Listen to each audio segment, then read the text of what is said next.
Nessa figura nós temos um exemplo de uma rede complexa. Nós temos um mapa da internet que é formada por roteadores que estão conectados através de fibra ótica. Então, roteadores e sistemas autônomos que podem representar universidades e empresas, e esses elementos estão conectados por fibra ótica, por cabo coaxial, definindo então uma estrutura altamente irregular.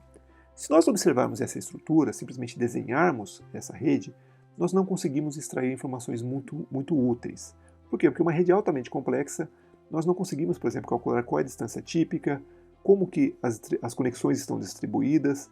Então, dessa forma, apenas visualizar a estrutura de uma rede não é uma maneira interessante da gente quantificar a sua topologia. Então, para a gente descrever a topologia de uma rede complexa, a gente tem que usar medidas de rede. E essas medidas permitem com que nós descrevemos diferentes padrões de conexões, e com isso a gente pode comparar redes diferentes, entender a evolução de uma rede e também entender como que essas redes estão organizadas. Então, basicamente, a gente vai ter uma rede complexa, e essa rede vai ser representada por um vetor, onde cada entrada do vetor representa uma medida que quantifica uma propriedade diferente. Então, ela pode quantificar, por exemplo, o número de conexões, ela pode quantificar a ocorrência de triângulos, pode quantificar a distância típica entre pares de vértices.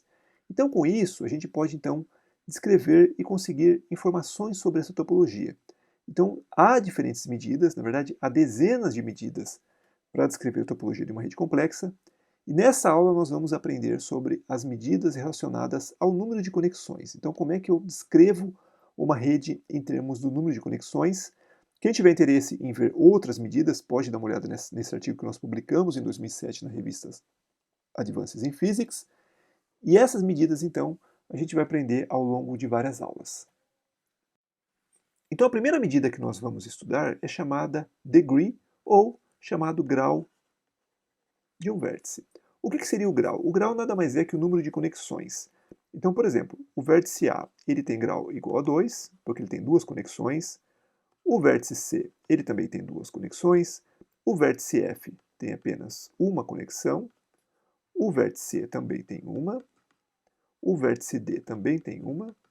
E o vértice B tem 1, 2, 3, 4, 5 conexões. O grau de um vértice pode ser calculado através da matriz de adjacência. A gente viu na aula passada que a matriz de adjacência ela representa as conexões, a topologia da rede.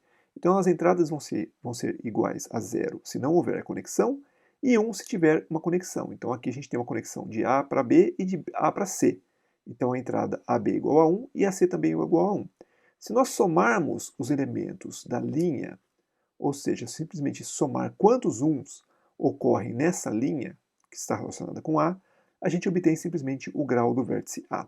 Então, somando os elementos da linha, então a gente vai falar então que o grau do vértice I é simplesmente um somatório, considerando as colunas, ou seja, para a linha I eu vou simplesmente somar nas colunas, e com isso a gente vai ter então o grau do vértice I. Então, basicamente, a gente pode calcular automaticamente, basta que nós olhemos para a matriz de adjacência, e com isso a gente consegue então calcular o número de conexões no computador. Então a gente consegue fazer isso de maneira muito fácil. E usando essa medida de grau, nós vamos verificar que nós vamos conseguir comparar redes e extrair muitas informações importantes.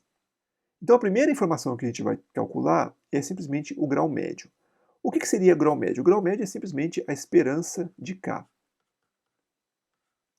E quem é a esperança de K? É simplesmente um somatório sobre todo I, de igual a 1 até N, de Ki sobre N, ou seja, é a média aritmética. Tá? A esperança, lembre-se que ela também pode ser calculada por uma variável aleatória da seguinte forma. A gente pode falar que a esperança de K é simplesmente um somatório x p de K igual a x. Então, com isso, a gente pode calcular a esperança de uma variável aleatória. Na verdade, é a mesma coisa, nesse caso aqui. E como é que eu calculo essa medida? Então, essa medida eu simplesmente vou somar o grau de todos os vértices. Então, por exemplo, o vértice 1 tem conexão 2, duas conexões, então vai ser 2.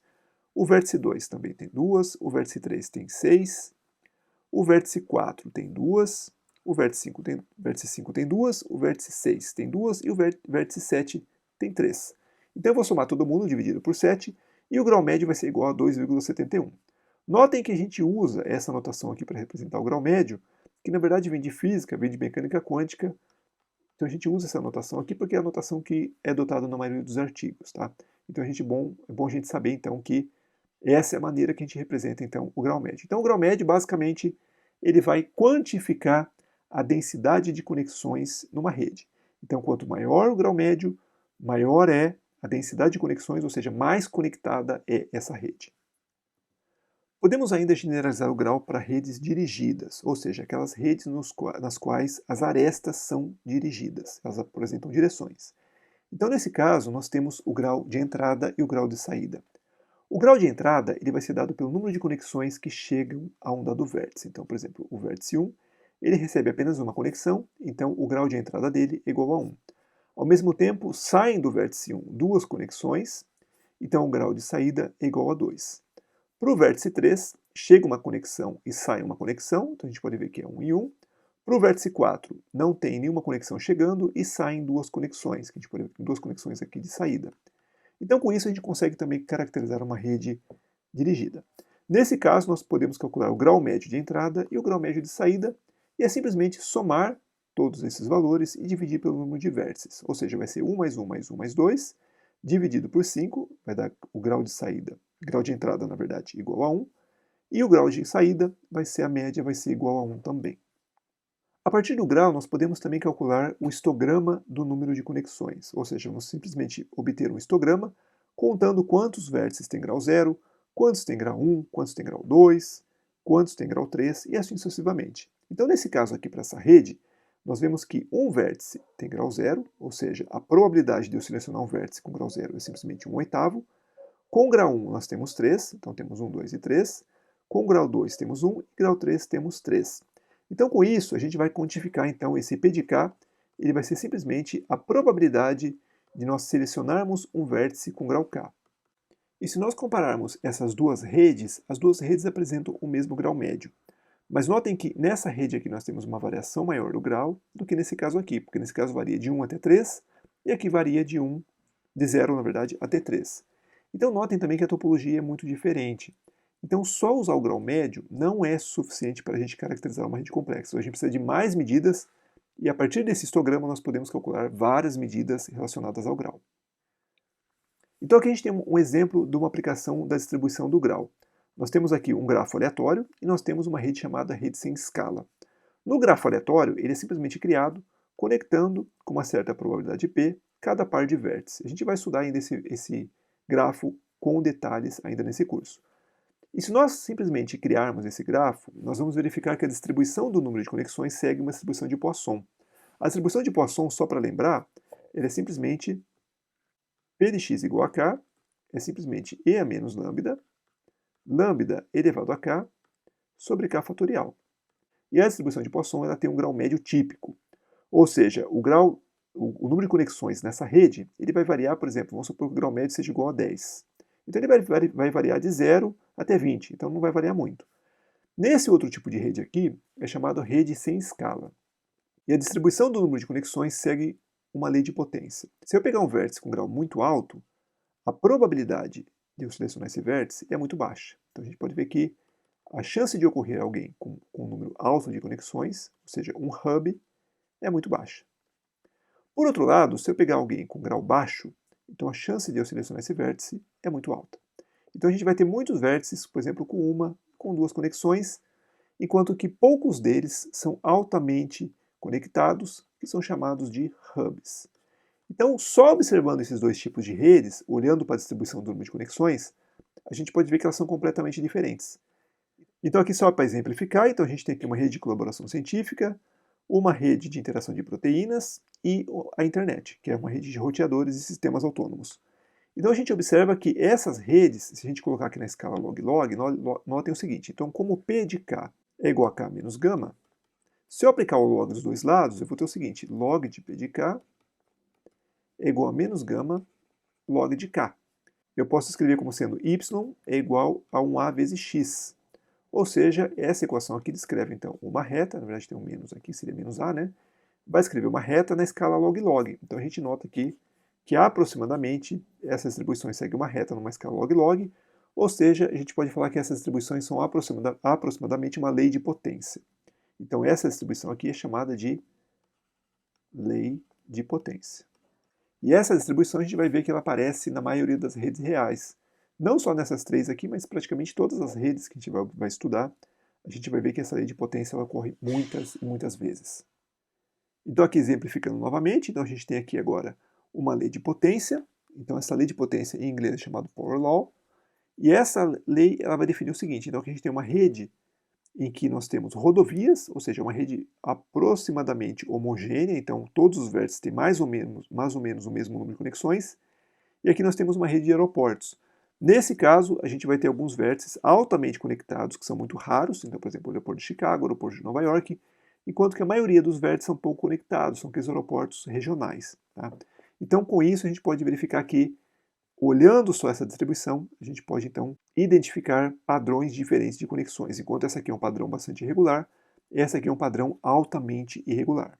Então, se nós olharmos novamente para a internet, nós vamos encontrar alguns roteadores que são muito conectados, então, por exemplo, roteadores em São Paulo, roteadores em Campinas, enquanto que a maioria deles são pouco conectados, então a maioria deles não apresentam muitas conexões. E essa lei de potência aparece em diversos tipos de redes complexas. Então, o que a gente tem aqui interações de proteínas. Então, se eu plotar na escala log-log, a gente pode ver que dá aproximadamente uma reta. Essa aqui seria a web, ou seja, uma rede de páginas, como é que as páginas estão ligadas na internet, elas estão se citando, né? Vai dar aproximadamente uma reta. E aqui a gente tem a internet, que é de sistemas autônomos e roteadores. Se nós calcularmos esse gama, que é simplesmente a inclinação dessa reta na escala log-log, nós vemos que para proteínas o gama é 2,5, para web é 2,1 e para a internet é 2,5 também. Então a gente nota tipo de universalidade, ou seja, parece que as redes, embora elas sejam completamente distintas, ou seja, isso aqui é uma rede biológica, essa é uma rede de informação, essa é uma rede tecnológica, onde a gente tem roteadores, embora elas tenham natureza completamente diferentes, a gente pode ver que elas seguem um padrão mais ou menos universal, ou seja, parece que a distribuição do número de conexões é mais ou menos a mesma, tá? Então, ela é aproximadamente a mesma. Então, isso indica o quê? Indica que nessas redes, em todas elas, há a ocorrência de hubs, que são muito raros, que são aqueles vértices altamente conectados, enquanto que a maioria dos vértices são pouco conectados. Então, essa estrutura, a gente vai verificar que ela ocorre em diversos tipos de redes complexas. Algo extremamente universal e que ela define o tipo de rede e ela está relacionada com o funcionamento da rede. Então a gente vai ver, por exemplo, nesse curso, que se nós simularmos uma falha aleatória, ou seja, eu vou começar a simular uma remoção de vértices nessa rede, a chance de eu selecionar um hub é muito baixa. Então essas redes elas acabam sendo muito robustas. Então essa é uma propriedade que induz a ocorrência dessas redes de potência, ou seja, ao longo da evolução, então essa é como uma rede de proteínas, os animais foram se organizando de forma que as interações proteicas fossem robustas. E uma maneira de fazer com que essas interações fossem robustas foi fazer com que essas proteínas se organizassem através de uma rede, e essa rede tem uma distribuição lei de potência, ou seja, é uma rede sem escala. Então, com isso, nós temos um sistema complexo que é altamente robusto, e ele também é importante também para a transmissão de informações. Então, a gente vai estudar bastante esse tipo de rede, mas é bom vocês saberem que esse tipo de rede ocorre na natureza nos mais diversos tipos de sistemas.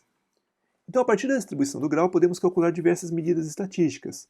A gente viu como é que calcula, por exemplo, o grau médio. Podemos calcular os momentos de ordem n. Então, por exemplo, para o caso do grau, o momento de ordem n é simplesmente 1 sobre n, somatório de igual a 1 até n de ki elevado a n. Então, vou simplesmente elevar o grau a um certo valor e vou simplesmente somar tudo e dividir por n. Se o n for igual a 1, é simplesmente o grau médio. Se n igual a 2, é relacionado com a variância. Lembre-se, a variância do grau é dada por quanto? Ela é a esperança do grau ao quadrado menos o quadrado da esperança do grau. Então, esse termo aqui seria simplesmente o segundo momento do grau, e esse termo aqui é simplesmente o grau médio ao quadrado. Então, com isso, eu consigo calcular a variância, e a variância vai permitir com que eu compare redes, por exemplo, com o mesmo grau. Além disso, a gente pode calcular, por exemplo, o desvio padrão, podemos calcular curtose, podemos calcular entropia de Shannon, ou seja, a partir da distribuição do grau nós podemos calcular uma série de medidas para comparação de redes. Ainda usando o conceito de grau, nós podemos calcular o coeficiente de complexidade, que é simplesmente o segundo momento do grau dividido pelo grau médio. Então, quanto maior o segundo momento, ou seja, se nós tivermos, por exemplo, duas distribuições, então essas distribuições mais abertas, elas apresentam maior variância. Então, o segundo momento vai ser maior. Então, com isso, elas são mais complexas. Então, mais complexas quer dizer o quê? Quer dizer que elas apresentam uma maior quantidade de hubs, maior quantidade não, uma maior variabilidade de hubs, tá? Outra medida importante para quantificar a complexidade é a entropia de Shannon. A entropia de Shannon ela é máxima por uma distribuição uniforme, ou seja, se todos os graus tiverem a mesma probabilidade, ou seja, eu tenho uma rede qualquer. Então, nessa rede, a chance de eu ter um vértice com grau 1, com grau 2, com grau 3, com grau 4, até com certo grau n. Então, se essas ocorrências tiverem a mesma probabilidade, então a gente vai ter uma distribuição uniforme, e essa distribuição uniforme é a distribuição que apresenta a entropia máxima, ou seja, é a rede que apresenta maior informação. Então, para descrever essa rede, eu preciso de muita informação, então a entropia vai ser muito alta.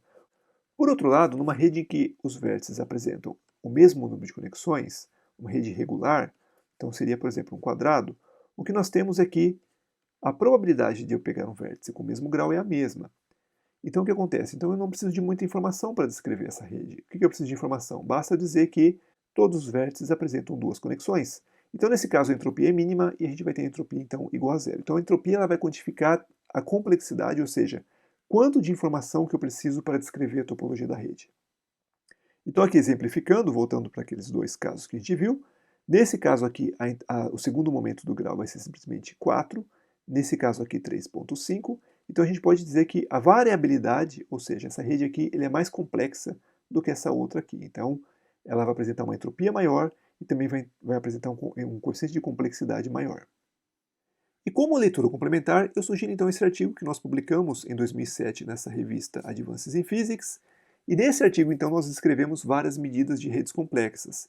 E algumas dessas medidas são relacionadas ao número de conexões. Então é importante que vocês estudem então essas medidas. O que é um histograma? Como é que eu calculo, por exemplo, a variância do grau, os momentos do grau? Porque com isso a gente consegue então descrever com detalhes a estrutura de uma rede complexa.